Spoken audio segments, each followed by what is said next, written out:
പാറുക്കുട്ടിയുടെ പൂരവിശേഷത്തിലേക്ക് സ്വാഗതം. ഇത് വടക്കൻ മലബാറുകാരുടെ പൂരം. ഇത് കണ്ണൂരുകാരുടെയും കാസർഗോഡുകാരുടെയും ആഘോഷമാണ്.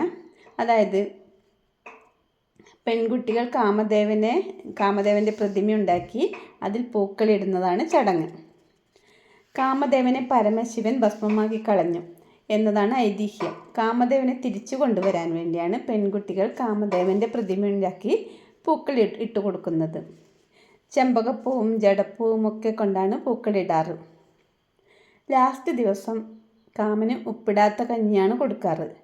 9 ദിവസമാണ് പൂവിട്ടതെങ്കിൽ 9 ഇലകളിൽ കാമന് കഞ്ഞി കൊടുക്കണം. ഇനി 7 ദിവസമാണെങ്കിൽ 7 ഇലകളിൽ കാമന് കഞ്ഞി കൊടുക്കണം. അത് ഉപ്പിടാത്ത കഞ്ഞിയായിരിക്കണേ. സന്ധ്യക്ക് പൂരട ഉണ്ടാക്കും. കാമന് ഉപ്പിടാത്ത അടയാണ് ഉണ്ടാക്കാറ്. ആദ്യം കിണറിൻ്റെ സൈഡിലൊക്കെ ഇട്ട് പൂക്കളൊക്കെ കോരി പിന്നീടാണ് കാമനെ എടുക്കാൻ വേണ്ടി പാറുക്കുട്ടി എത്തിയത്. അങ്ങനെ കാമന് വെള്ളം കൊടുക്കൽ ചടങ്ങുണ്ട് ഇപ്പോഴേ. അങ്ങനെ കാമന് വെള്ളമൊക്കെ കൊടുത്തു. 3 പ്രാവശ്യം കൊടുക്കണം.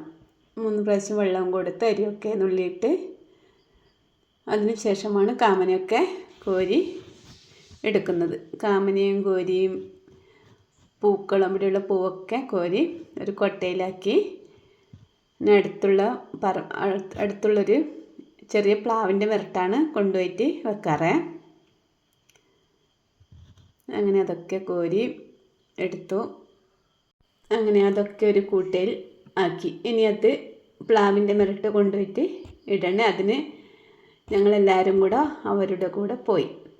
അപ്പോൾ ഈ സമയത്തൊരു പാട്ട് പാടാറുണ്ട്. നേരത്തെ കാലത്തെ വരണേ കാമ, ചെറുനാറാട്ടിന് വരണേ കാമ, കല്ലിലും മുള്ളിലും ചവിട്ടല്ലേ കാമ, കെൻറ്റും പടമ്മലെ പോലെ കാമ. ഇത് ഓരോ നാട്ടിലും വ്യത്യസ്തമായിട്ടാണ് പാടുന്നത് കേട്ടോ. ഇവിടെ ചെറുകുന്ന് അമ്പലം അടുത്തുള്ളത് കൊണ്ടാണ് ഞാനിങ്ങനെ പാടിയത്. പിന്നെ ചിലവർ കുഞ്ഞിമംഗലം ആറാട്ടിന് എന്നാണ് പറയാറ്. അതുപോലെ ചിലവർ അടുത്തുള്ള അമ്പലങ്ങളെ പേര് വെച്ചിട്ടാണ് പറയാറ്. അങ്ങനെ കാമന് അടയൊക്കെ കൊടുത്തു. പാറുക്കുട്ടി 3 പ്രാവശ്യം വെള്ളമൊക്കെ കുടഞ്ഞു. അപ്പോൾ അവൾ പറഞ്ഞു, ഈ അപ്പം നാളെ രാവിലെ വരെ ഇവിടെ തന്നെ ഉണ്ടാകണേന്ന് പറഞ്ഞു. അങ്ങനെ എല്ലാവരും കുരവയൊക്കെ ഇട്ട്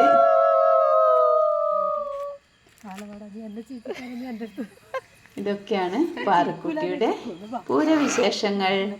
അവിടെ നല്ല ഉറുമ്പുണ്ടായിരുന്നു ഗൈസ്.